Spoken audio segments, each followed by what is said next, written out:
စိတ်ဓာတ်မြင့်မားတဲ့ပုဂ္ဂိုလ်တွေကိုလူလို့ခေါ်တာ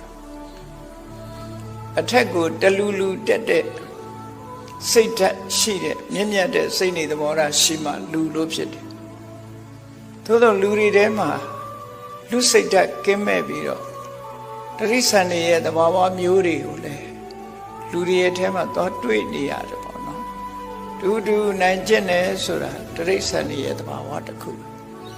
အဲ့ဒီတရိစ္ဆာန်တွေရဲ့သဘာဝတစ်ခုဟာလူသားတွေထဲမှာလည်းလာပြီးတော့တွေ့နေရတော့တကယ်လူသားစစ်မှန်ပြီးတော့လူစိတ်ဓာတ်အပြည့်အဝရှိတယ် human dignity ခေါ်တဲ့လူဂုဏ်သိက္ခာအပြည့်အဝရှိပြီဆိုလို့ရှိရင်အနိုင်ကျင့်ခြင်းဆိုတာမရှိတော့လောကလူသားတွေဟာအားရှိအားမဲ့အားရှိတဲ့ပုဂ္ဂိုလ်ဟာအားမဲ့တဲ့ပုဂ္ဂိုလ်ကိုအနိုင်ကျင့်ကြတယ်ပစ္စည်းဥစ္စာရှိတဲ့ပုဂ္ဂိုလ်ဟာပစ္စည်းဥစ္စာမရှိတဲ့ပုဂ္ဂိုလ်အနိုင်ကျင့်တယ်ပညာတတ်တဲ့ပုဂ္ဂိုလ်မတတ်တဲ့ပုဂ္ဂိုလ်အနိုင်ကျင့်တယ်အသက်ကြီးတဲ့ပုဂ္ဂိုလ်ကအသက်ငယ်တဲ့ပုဂ္ဂိုလ်လေးတွေကိုအနိုင်ကျင့်တယ်လို့ဆိုတယ်လူလောကမှာမမြတ်တာတဲ့လောရတွေဟာလူစိတ်ကင်းကွာနေတဲ့အခါမှာဖြစ်ပေါ်လာတတ်တယ်အဲ့ဒါကိုစာပေကျမ်းကမှာလူစိတ်ကင်းပြီးတော့အနိုင်ကျင့်တယ်ဆိုတာဘယ်လိုဟာမျိုးဘာကြောင့်အနိုင်ကျင့်မှုဖြစ်တယ်လဲလို့ဆိုလူတွေစိတ်နေသဘောထားတွေဟာရှမ်းမယံခါအမျက်ဒေါသ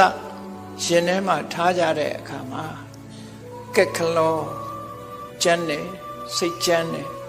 စိတ်ဓာတ်အနေအချင်းသူတို့ဘာကိုနှိမ့်ဆက်ခြင်းနဲ့အနိုင်ယူခြင်းနဲ့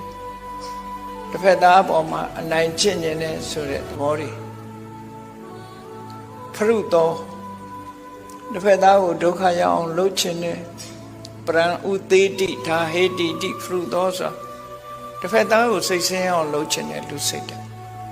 တာဟတိကောဆိုတဲ့စကားလုံးကအနိုင်ကျင့်တယ်လူတွေမှာအဲ့ဒီအနိုင်ကျင့်တယ်ဆိုတဲ့လောက်ရက်တွေဟာလူလောကမှာလည်းတွေ့နေရတယ်ပေါ့နော်အဲ့ဒီတွေ့နေတဲ့ဟာလူတွေရဲ့ဇယိုက်လက္ခဏာတွေဟာဘာကြောင့်ဖြစ်ပေါ်နေသလဲဆိုတာအဲ့ဒါတွေဟာဖြစ်တဲ့သလားစဉ်းစားကြအောင်ဒါလေးခတ်တုတ်တံမှာမြတ်စွာဘုရားကနှလုံးသွင်းမှုပြောတာနှလုံးသွင်းမှုထဲမှာကျင့်စဉ်တစ်ခုအနေနဲ့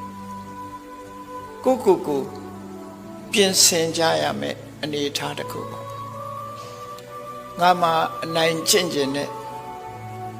စိတ်ဓာတ်ကြမ်းတမ်းတဲ့စိတ်ဓာတ်ငါမှရှိသလားရှိလို့ရှိရင်ဒီစိတ်ဓာတ်မျိုးငါပြင်ရမယ်အတ္တသမ္မာပဏိဋ္ဌိ